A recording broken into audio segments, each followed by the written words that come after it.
Hello everyone, welcome to Ratnakar Singh mathematics. पिछले videos में हमने प्रॉफिट एंड लॉस के बारे में डिस्कस कर चुका था और अभी तक हमने प्रॉफिट एंड लॉस में बेसिक अंडरस्टैंडिंग डेवलप कर ली थी। आज उसी क्रम में हम आगे बढ़ते हुए डिस्कस करेंगे what is the discount and what is the MRP. MRP discount कैसे होता है, डिस्काउंट कैसे कैलकुलेट किया जाता है। आप सबने एक नाम सुना होगा actually MRP mark retail price, ठीक है। मतलब जो हम एमआरपी बनता कैसे है, एमआरपी को कुछ डिस्काउंट कैसे मिलती है। हम शॉपिंग करने जाते हैं उसमें क्या लिखा रहता है 50% ऑफ प्लस 50% मोर ऑफ, ठीक है। इस टाइप के कुछ क्वेश्चन हम डिस्कस करेंगे और ज़्यादा कॉन्सेप्ट की अंडरस्टैंडिंग हो जाएगी तो हमें क्वेश्चन भी ज़्यादा समझ में आएगा, है ना। तो चलिए हम स्टार्ट करते हैं अपना लेक्चर। चलिए, सपोज दैट देखो दो आदमी हैं, एक केस लेके समझते हैं, ठीक है। एक का नाम है रमेश, एक का नाम है सुरेश, ठीक है। रमेश जो है वो एक साइकिल खरीदता है। क्या खरीदता है? एक साइकिल खरीदता है और इसको बेचना चाहता है। साइकिल खरीद के क्या करना चाहता है? बेचना चाहता है। वो इसने क्या किया, ये रमेश ने जो इसकी सीपी थी साइकिल की वो 20 रुपये थी। कितने थी? 20 रुपये में ख़रीदा था, ठीक है। और इसको कमाना था 10% का प्रॉफिट। 20% का इसको क्या लेना था? इसको चाहिए था 20% का प्रॉफिट। तो इसने क्या किया, इसने सेलिंग प्राइस जो बताई वो बताई कितना सर? 2 दूना 4 मतलब 24 रुपये। कितना बताई? 24 रुपये इसकी क्या बता दी? Selling price. लेकिन सुरेश जो था इसने भी वही साइकिल खरीदी थी, ठीक है। इसने भी वही साइकिल खरीदी थी और ख़रीदने वाली प्राइस सेम थी। इसने भी 20 रुपये में इस ऑब्जेक्ट खरीदा था। लेकिन सुरेश जो था वो मैथ्स पढ़ा हुआ था। मैथ्स मतलब वो थोड़ा प्रॉफिट और लॉस, थोड़ा मार्केटिंग के बारे में जानता था।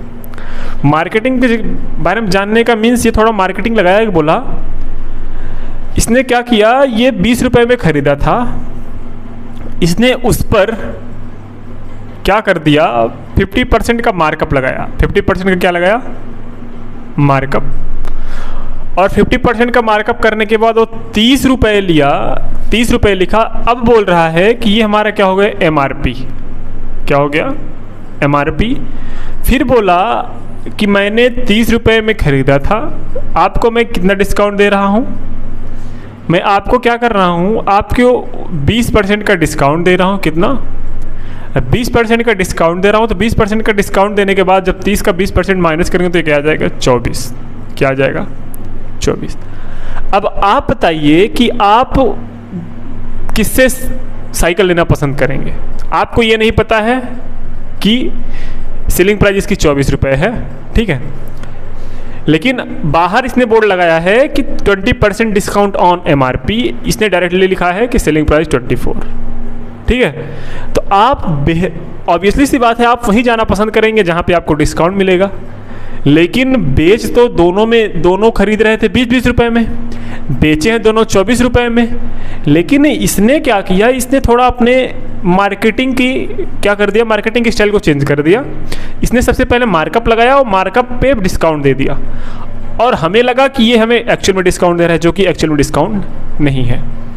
और ये क्या किया, ये डायरेक्टली अपना क्या बोला, मैंने 20 रुपये में खरीदा, मुझे 4 रुपये कमाने थे, तो ये 20% का मुनाफा चाहिए था। इसको क्या कर लिया, 24 रुपये सेलिंग प्राइस में बेच दिया। अब आप गेस कर सकते हैं कि प्रॉफिट में ये होगा कि ये होगा। सेम प्रॉफिट में मतलब सामान बिकेगा किसका ज़्यादा? बिकेगा सामान किसका ज़्यादा? सीधी सी बात है, इसका बिकेगा, क्योंकि इसमें आपको ये जो डिस्काउंट मिल रहा है ना भाई, डिस्काउंट, ये बहुत बड़ी चीज़ है ना। चाहे एक्चुअल में आपको डिस्काउंट मिले या ना मिले उसकी कोई वैल्यू नहीं है, लेकिन अगर आपने कहीं पे भी देखा डिस्काउंट लिखा हुआ तो आप भागते हुए वहीं जाएंगे। और सीधी सी बात है, हम ह्यूमन नेचर है कि क्या होता है कि हमें अगर कोई सामान लेना है, कोई ऑब्जेक्ट लेना है, तो हम उसके ऊपर डिस्काउंट मांगते हैं, ठीक है। तो दुकानदारों ने भी सोचा भैया जब ये लोग क्या मानेंगे, डिस्काउंट मांगेंगे, तो हम क्या करेंगे, एक मार्कअप परसेंटेज ऐड करके बोलेंगे सर इस पे ये देखिए एमआरपी इतनी थी इसकी और मैंने आपको 20% डिस्काउंट दे दिया और ये आपको जाके पड़ रही है 24 रुपये में, ठीक है। यहाँ तक समझ में आया? तो डिस्काउंट करने से प्रॉफिट ये है कि ऑब्जेक्ट की सेल ज़्यादा हो जाती है। जैसे कहीं पे लिखा होता है कि सर वो 50% ऑफ और प्लस 50% मोर ऑफ, है ना, ऐसे कहीं पे लिखा होता है, ऐसे कहीं पे लिखा होता है। तो कई लोग समझ जाते हैं अरे 50% इक्वल 100% मतलब फ्री में ऑब्जेक्ट मिल रहा है। ऐसा नहीं है भाई, इस केस को भी हम आगे समझेंगे, लेकिन उससे पहले कुछ बेसिक अंडरस्टैंडिंग है उसको भी बात कर लेते हैं। देखिए, तो और समझने की कोशिश करते हैं कि what is the markup percentage क्या होता है, डिस्काउंट परसेंटेज क्या होता है। ठीक है, सपोज दैट हमारे पास कोई कॉस्ट प्राइस है, कॉस्ट प्राइस पे हम थोड़ा इसको अपने तरफ से बढ़ाएंगे, इसको बोलेंगे मार्कअप परसेंटेज। बढ़ाने के बाद जो हमें मिलता है वो मार्क प्राइस मिलता है, मतलब कॉस्ट प्राइस बिना कॉस्ट प्राइस को थोड़ा मार्कअप बढ़ाए तो क्या हो गया, मार्क प्राइस। और मार्क प्राइस पे हम थोड़ा सा डिस्काउंट दिए तो हमारी क्या मिल जाएगी, सेलिंग प्राइस। तो मेरे कहने का मतलब ये है कि जो सेलिंग प्राइस होगी वो कॉस्ट प्राइस और मार्क प्राइस के बीच में कहीं ना कहीं होगी कि नहीं होगी, अगर आपको प्रॉफिट में डिस्काउंट मिल रहा है तो।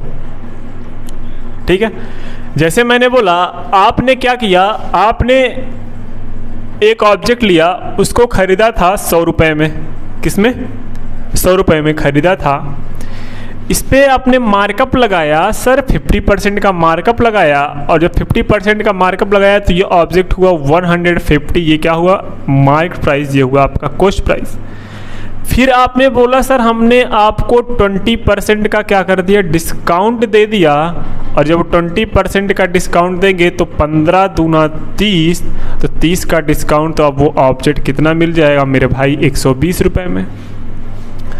तो आपने 100 रुपये में खरीदा था, मार्कअप लगाया था 50%, लिखा उस पर 150, उसने बताया कि मैंने, आप ये देखिए मैंने 150 में ये ऑब्जेक्ट थी, आपको 20% डिस्काउंट में देके 120 में वो सामान आपको मिल रहा है। ठीक है, तो ये आपकी क्या हो गई, सेलिंग प्राइस हो गई। बात समझ में आई कि नहीं आई, बिल्कुल आ जानी चाहिए। और एक केस समझने की कोशिश करते हैं, जैसे थोड़ा इरेज करते हैं। ठीक है,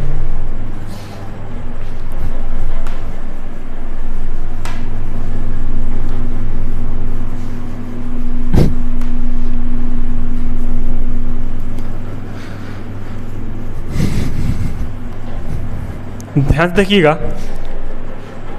हमारे पास कोई कॉस्ट प्राइस है, कॉस्ट प्राइस से आप कहाँ गए, आप गए यहाँ से लगभग, अच्छा कॉस्ट प्राइस यहाँ पे होती है, सेलिंग प्राइस यहाँ पे होती है, मार्क प्राइस यहाँ पे होती है। इतना समझ में आ गया होगा, क्योंकि कॉस्ट प्राइस पे ही हम मार्कअप परसेंटेज लगाते हैं कि नहीं बाबू, ये मार्कअप परसेंटेज हो गया, और इस पर थोड़ा डिस्काउंट दिए तो सेलिंग प्राइस आ गया।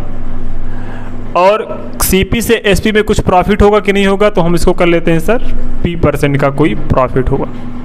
बात समझ में आया, सीपी में हमने M% का मार्कअप लगाया, मार्कअप से मार्केट प्राइस मिला, मार्क प्राइस पे हमने D% का डिस्काउंट दिया, वो क्या, सेलिंग प्राइस, और वो सेलिंग प्राइस जो होगा वो सीपी का प्रॉफिट परसेंटेज आएगा। इतना बात क्लियर है, बिल्कुल क्लियर है। तो अगर हम लिखना चाहें कि ये जो सेलिंग प्राइस होगा, या फिर जो प्रॉफिट परसेंटेज होगा, उसको अगर हम देखें तो ये जो सीपी का प्रॉफिट परसेंटेज होगा वो सेलिंग प्राइस होगा। तो सीपी का 1 + P% मिल जाए तो सेलिंग प्राइस हो जाएगा कि नहीं हो जाएगा, क्योंकि ये जो सेलिंग प्राइस है वो सीपी का P% बढ़ने पे ही तो मिल रही है। बिल्कुल मिल रही है सर कि नहीं मिल रही है। सिमिलरली, और ये जो है वो मार्क प्राइस का घटने पे मिल रही है कि नहीं मिल रही है, क्या ये डिस्काउंट हो जाएगा, डिस्काउंट परसेंटेज। इतना क्लियर होगा कि नहीं होगा, इसको भी हम ये क्या करते हैं, इरेज करते हैं।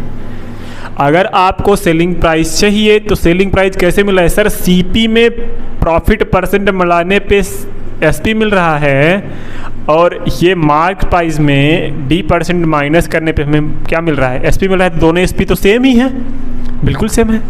तो हम क्या करते हैं सर, कॉस्ट प्राइस और मार्क प्राइस का अगर रेशियो ले ले तो ये क्या हो जाएगा, 1 - D% डिस्काउंट और 1 + P% डिस्काउंट। और जब इसको सॉल्व करेंगे तो CP/MP जो आएगा सर वो आएगा 100 - D/100 + P/100। 100 से 100 कैंसिल हो जाएगा, और जो वैल्यू आएगी आपको वो CP/ कॉस्ट प्राइस और मार्क प्राइस का जो रेशियो आएगा सर वो 100 - D/100 + पी, 100 प्लस पी, ये प्रॉफिट है वो डिस्काउंट है। तो ये जो आपको जो रिज़ल्ट मिलता है ना बहुत ज़्यादा इम्पॉर्टेंट मिलता है, ठीक है। अगर आपको डिस्काउंट दिया है, प्रॉफिट दिया है, ठीक है, और आपको क्या निकालना है सर, कॉस्ट प्राइस और मार्केट प्राइस का क्या निकालना है, आपको रेशियो पता चल जाए तो हमारी वैल्यूज सेलिंग प्राइस आसानी से मिल जाती है। जैसे मैंने बताया कि आपके पास कोई सीपी है, हमने ये 10% का प्रॉफिट दिया और यहाँ पे क्या है आपका सेलिंग प्राइस है, और यहाँ पे हमने मैंने 20% का क्या कर दिया, डिस्काउंट दे दिया इसके किस पे, मार्केट प्राइस पे। तो आप बताइए इसका नेट क्या कर सकते हैं, हाँ सेलिंग प्राइस बताइए, ठीक है। तो इस केस में क्या करेंगे सर, देखिए हमें क्या दिया गया है, हमें दिया गया है सबसे पहले सीपी और मार्केट प्राइस का क्या निकालेंगे, रेशियो निकालेंगे, और जब कॉस्ट प्राइस और मार्केट प्राइस का रेशियो निकालेंगे वो क्या आ जाएगा सर, वो होता है हमारा क्या, 100 माइनस डी मतलब 20 अपॉन 100 प्लस पी मतलब 10, और 100 में से 20 जाएगा तो 80 बचेगा और 110 हो जाएगा। ये 8 अपॉन रेशियो, कॉस्ट प्राइस और मार्केट प्राइस का जो रेशियो आया वो 8 अपॉन 11 आया, और जब 8 अपॉन 11 आया तो कॉस्ट प्राइस से मार्केट प्राइस पे कितने जा रहा है, 8 अपॉन 11 बढ़ कितना रहा है, 11 पे 8, 11 पे 8। तो कॉस्ट प्राइस से मार्केट प्राइस पे, अगर कॉस्ट प्राइस हमारा 11 है, सॉरी मार्केट प्राइस हमारा 11 है, कॉस्ट प्राइस हमारा क्या है 8, तो बताइए नेट प्रॉफिट, नेट मार्कअप हमने कितना लगाया होगा, नेट मार्कअप हमें कितना लगाया होगा बाबू 8। देखिए जब 8 सीपी था 11 एमपी हो गया, तो हमने 3 का मार्कअप लगाया किस पे सर, 8 पे, और ये जो आया हमारा क्या हुआ, नेट मार्कअप परसेंटेज। ये जो हमारा वैल्यू आएगा ये आएगा हमारा नेट। अगर हम इसको कैलकुलेट करना चाहें तो क्या हो सकता है सर, 4 दूना 8, 4 5 में 100 और 25 तियाँ 75 बटे 2 36 3 अगर और थोड़ा सॉल्व करें तो 2 तियाँ 6, ठीक है, 2 तियाँ 6 15, 2 7 14 37 सही 1/2 परसेंटेज आएगा क्या आपका मार्कअप परसेंटेज। सॉरी, तो मेरे कहने का मतलब अगर आपको ये फार्मूला पता है तो आपको चाहे कॉस्ट प्राइस पूछे चाहे सेलिंग प्राइस पूछे, मतलब प्रॉफिट परसेंटेज, लॉस परसेंटेज या फिर मार्कअप परसेंटेज कुछ भी दे, डिस्काउंट परसेंटेज कुछ भी पूछे तो आप इस फार्मूले से आप क्या कर सकते हैं, कैलकुलेट कर सकते हैं, ठीक है। तो इसको आप नोट देखिएगा, हमारे पास कोई सीपी है, ठीक है, हमने उस सीपी पे क्या किया, सीपी पे, और यहाँ पे कोई एसपी है, ठीक है, और यहाँ पे कोई मार्केट प्राइस होगा और उस पर हमने कुछ डिस्काउंट देंगे। सपोज दैट वो ये जो दिया गया है वो प्रॉफिट जो दिया है वो 20% का प्रॉफिट दिया गया है, और ये प्रॉफिट अमाउंट दे रखा है सर 60 रुपये हमारा प्रॉफिट अमाउंट दे रखा है, ठीक है। और जो मार्कअप परसेंटेज है और हमने डिस्काउंट जो दे रखा है वो लगभग है कितना दे दें, क्वेश्चन ताकि आसान डाटा आसान हो, 20, हाँ 25% हमने डिस्काउंट दे दिया इसके मार्केट प्राइस पे। तो आपको क्या पता करना है, आपको पता करना है सर मार्केट प्राइस क्या होगा, इसकी कॉस्ट प्राइस क्या होगी सर, नेट प्रॉफिट होगा, प्रॉफिट तो होगा वो क्योंकि बता रहे 20% का प्रॉफिट, ठीक है। आपको सेलिंग प्राइस ही बतानी है, बस इतना डाटा दिया गया है, ठीक है। इन्होंने क्या बोला है, अगर किसी ऑब्जेक्ट को हम उसके मार्केट प्राइस पे 20% का डिस्काउंट देते हैं और 25% का डिस्काउंट देने के बाद उसको 20% का प्रॉफिट होता है, और जो प्रॉफिट होता है उसका अमाउंट है 60 रुपये। क्वेश्चन फिर से सुन लीजिए, हमारे पास एक ऐसा ऑब्जेक्ट है जिसके मार्केट प्राइस पे हम 25% डिस्काउंट देते हैं, उसके बावजूद हमें 20% का प्रॉफिट हो रहा है जो कि 60 रुपये के बराबर है। तो इनके कहने का मतलब ये जो 20% होगा मेरे भाई वो 60 रुपये की होगा कि नहीं होगा, बिल्कुल होगा। तो अगर हम 100% की बात करें तो सर वो 300 होगा, और ये 100% क्या बता रहा है सर, ये हमारा 300 क्या बता रहा है, सीपी तो बता रहा है। तो CP हमारा 300 हो गया, और 300 का अगर हम 20% बढ़ा दें तो जब 300 का 20% एक्चुअल में ये 360 हो जाएगा, बिल्कुल। और जब ये 360 मतलब इधर से वैल्यू इधर आने पे अगर 25% बढ़ रही है, तो इसके लिए हमने आपको AB रूल पढ़ाया था। अगर कोई वैल्यू इधर से इधर आने पे 25% बढ़ रही है तो मतलब क्या, वो -1/4 हो रही है। तो इधर से इधर जाने पे वो वैल्यू क्या हो जाएगी, वो वैल्यू हो जाएगी सर +1/3 हो जाएगी। और +1/3 का मतलब ये 360 का अगर 1/3 बढ़ाएंगे मेरे भाई तो ये क्या हो जाएगा 12, तो 12 120 और बढ़ जाएगा। तो जब 120 और बढ़ जाएगा तो 360 + 400 और 20 मतलब MR प्राइस कितना हो जाएगा सर 480। मतलब उसने खरीदा होगा 300 रुपये में, मार्ट किया होगा 480 रुपये, उस पर उसने 120 रुपये मीन्स 25% का डिस्काउंट दे के 360 में बेचा, फिर उसको प्रॉफिट हुआ 20% का प्रॉफिट हो गया। इतना बात समझ में आई कि नहीं आई? आ गई होगी, पक्का आ गई होगी। और इससे आसान है भी क्या ना, क्योंकि देखो ये जो चार्ट बना है ना आपकी पूरा, देखो इसमें आपको डाटा अलग अलग करके दे देगा।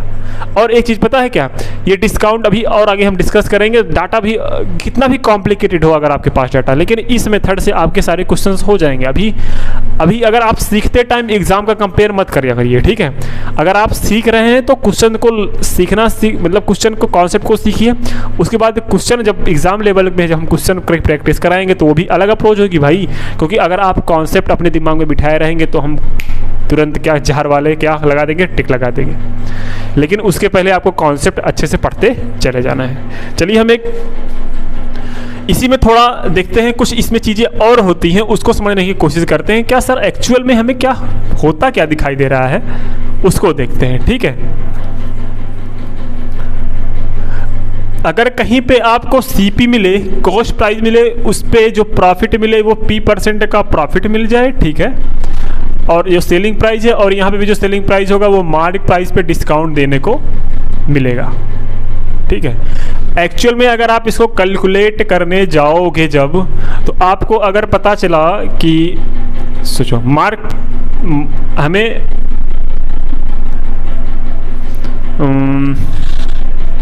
थोड़ा अगर इसको और कैलकुलेट थोड़ा इस डाटा सही करते हैं, ठीक है।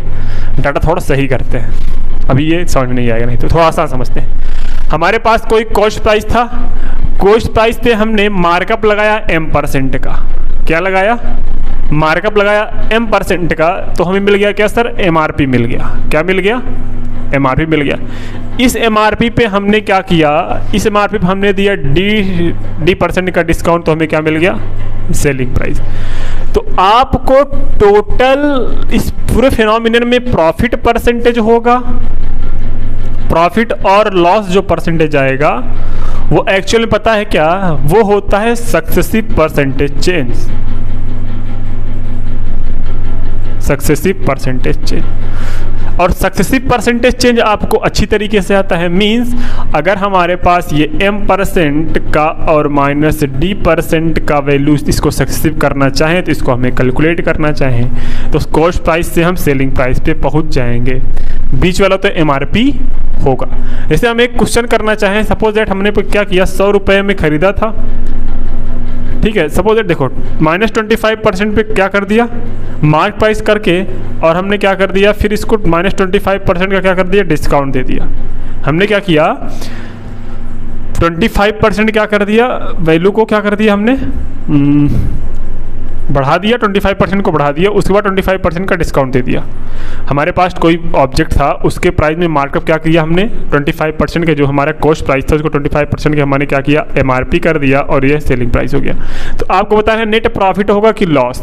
तो 25 और 25% का आपको पता होना चाहिए सक्सेसिव क्या होता है सर। 25 का 25 क्या होता है, अगर 25 का निकालें तो 1 से 4 वैल्यू हो जाती है। 25 का फ्रैक्शन वैल्यू 1 से 4 होता है, और मतलब वो 4 से वैल्यू क्या हो रही है हमने 5 बढ़ा दिया, और इसमें क्या कर दिया सर हमने 4 से वैल्यू क्या कर दिया 3 घटा दिया। तो 4 चौके 16, 5 3 15 वैल्यू की लॉस हो रही कितने की 1/16। मतलब अगर हम सॉल्व करना चाहें मेरे भाई तो क्या हो जाएगा 4 चौके 16, 4 5 में 100, तो 25/4 मतलब 6.25% का आपका क्या हो गया सर लॉस हो जाएगा। तो ध्यान से देखिए यहाँ पे सक्सेसिव लगना लगता दिख रहा है। तो कहीं पे भी आपको अगर मार्कअप परसेंटेज दे दे, डिस्काउंट परसेंटेज दे दे, और आपसे कहीं पे क्या पूछ लिए, नेट प्रॉफिट और लॉस क्या पूछ लिया, तो आपको करना क्या है, आपको उसका दोनों को सक्सेसिव ऐड करके कर देना है। तो जो हमारा जो रिजल्ट आएगा वो प्रॉफिट और लॉस परसेंटेज आएगा, वो हमें खुद दिख जाएगा। ठीक है। तो कभी कभी क्या करता है ये डिस्काउंट परसेंट, क्या बोल देगा कि एक डिस्काउंट दिया, फिर 2 डिस्काउंट दे दिया, फिर 3 डिस्काउंट दे दिया। तो उस केस में आप इन डिस्काउंट में क्या करेंगे, इन डिस्काउंट में करेंगे सक्सेसिव लगा के नेट डिस्काउंट निकालेंगे, और जब नेट डिस्काउंट आ जाएगा उस केस में आप क्या कर सकते हैं, फिर से सक्सेसिव लगा के हम क्या कर सकते हैं सर, नेट प्रॉफिट और लॉट परसेंटेज निकाल सकते हैं। नहीं तो अगर आपको यहाँ पे क्या पूछ लिया, सीपी और एसपी का रेशियो, ठीक है, सीपी और एमपी का रेशियो अगर हमें आ जाए कहीं से, तो भी हमारा आ सकता है। कैसे आ सकता है सर, देखिए कई सारे डिस्काउंट दे दिया है, जब कई सारे डिस्काउंट दे दिया तो नेट डिस्काउंट निकालना है। उसके बाद हमें जो फार्मूला पढ़ा था कि 100 minus discount upon 100 plus profit, इससे आपका क्या हो जाएगा, जो नेट डिस्काउंट आएगा उसको यहाँ पे नेट डिस्काउंट कर लेंगे, इसमें तीनों का सक्सेसिव लगा के उसके बाद क्या कर देंगे, देखो हमने क्या किया, मार्कअप लगा के उसके बाद 3 सक्सेसिव डिस्काउंट दे दिया। कुछ भी दे सकता है, 4%, 5%, 6% सक्सेसिव डिस्काउंट, ऐसे करके कुछ भी डाटा दे, तो आपको घबराना नहीं है। उस केस में ये भी फार्मूला लग सकता है, और बाकी तो सक्सेसिव आपका लग ही सकता है। ठीक है। तो आई होप यहाँ तक समझ में आ गया होगा। ठीक है। जब हम क्वेश्चन करेंगे तो और ज़्यादा हमारी क्या हो जाएंगी, अंडरस्टैंडिंग बिल्ड होगी। तो आज के लिए इतना ही रखते हैं, मिलते हैं नेक्स्ट वीडियो में। और हाँ,